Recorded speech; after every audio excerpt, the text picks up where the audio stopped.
Oh, he looked away as soon as I pressed record. He knows it. Frank is watching. So I'm in the garage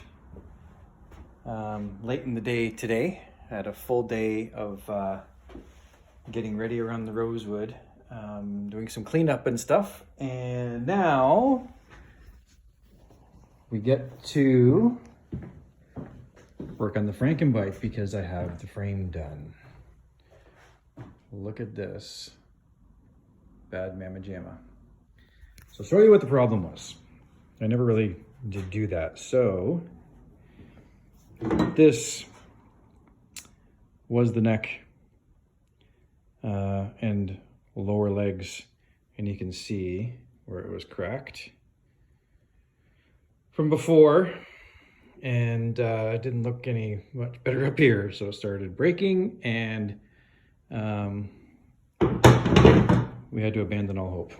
So anyways, the Frankenbike's been off the road and was on the road all last season, and it's been off the road, I guess the fall before that. So anyway, so we saved the neck.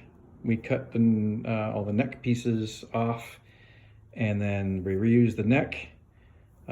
This is brand new DOM to about here, and transferred over this pedestal for the tank mount and my dash piece. It's got a ground and stuff there. This piece, this gusset piece, the neck gusset piece, is new from about here. You can probably see. And the down tubes are new to about here with new DOM tubing. And you can probably see, and of course got a fresh coat of flat black. You can probably see, this is from here back, it's a stock early 80s, like one of the first Softail frames, Harley Davidson Softail frames. And so it's been stretched an extra 2 inches. The neck is not up really any higher. It takes a stock front end. It's not up any higher, but the whole thing's just kind of out 2 inches.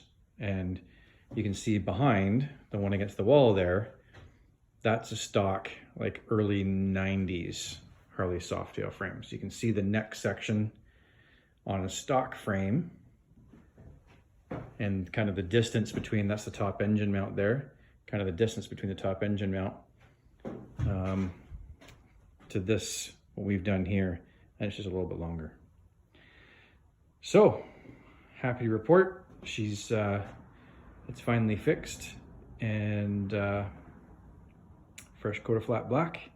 The other thing we did to this frame on the swing arm, so originally made this probably 2005 or so, and in order to lower the bike, I want a really low, aggressive kind of look to it. What it did was, so this is the swing arm where the shocks mount to the swing arm, of course, and it pivots here. So in order to lower the bike, which in essence is the axle goes through this hole, so I want the axle to be up higher to shove the whole wheel up in the fender more. What I did was I added this piece here.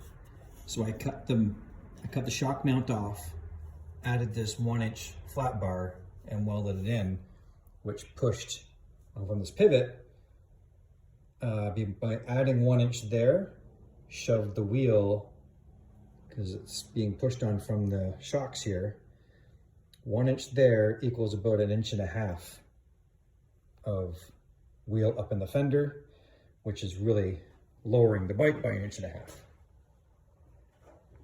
So that, combined with my 31 degrees of rake on a stock front end, push it just a tad, ends up lowering the front and the rear equally. So the whole bike's lowered. That's how I did that 100 years ago. And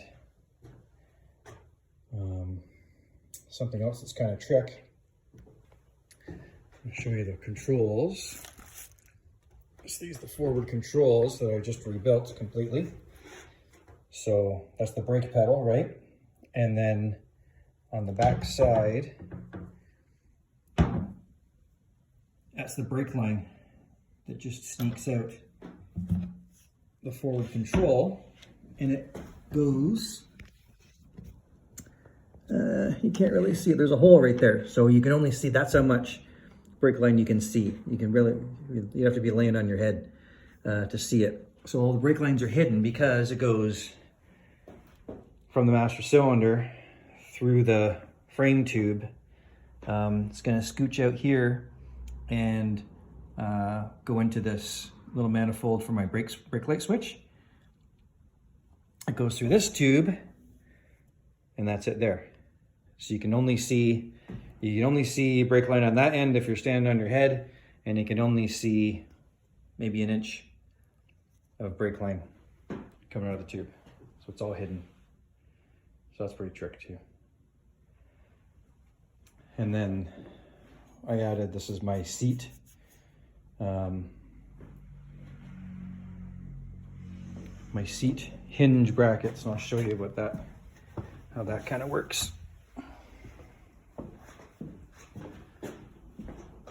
So this is the seat, and it just sits in there with pins, and it's only mounted on the rear. So then the front, it just slides. It's got a little slider plate here, and then when you ride the bike, it's got some give. I don't know if you can see that, but when you go over the bumps, I mean, the bike's got some stock suspension there, but yeah, the seat pan, it's got a little bit of give too. So,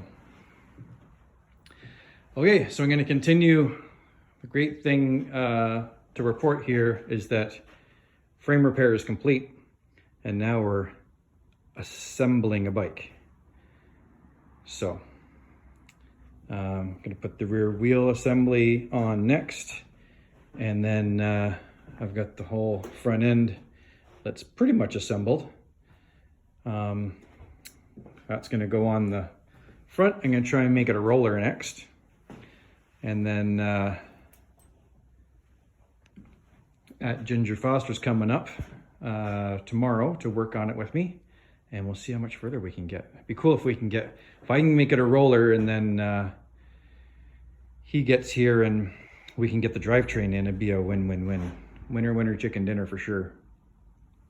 Okay, and Brant, that's the 4-speed transmission in the bucket that Cam completely rebuilt. And pretty much the rest of the stuff in this bucket is, and there's the oil tank and the fender, is, that's the bike, man. We're kind of looking at, that's the pieces. So I'm going to take those things out of the bucket and put them on, just sprinkle them on the bike. I've got the tanks over there. They're going to go on. Got the battery on charge. Very optimistic. Okay. That's it. Frankenbike report. I will show you how I do, I guess. I don't know. I'm starting late in the day, and we'll see how far I get. But I know Cam will be here tomorrow, and we'll work on it together. So wish us luck. Thanks for tuning in.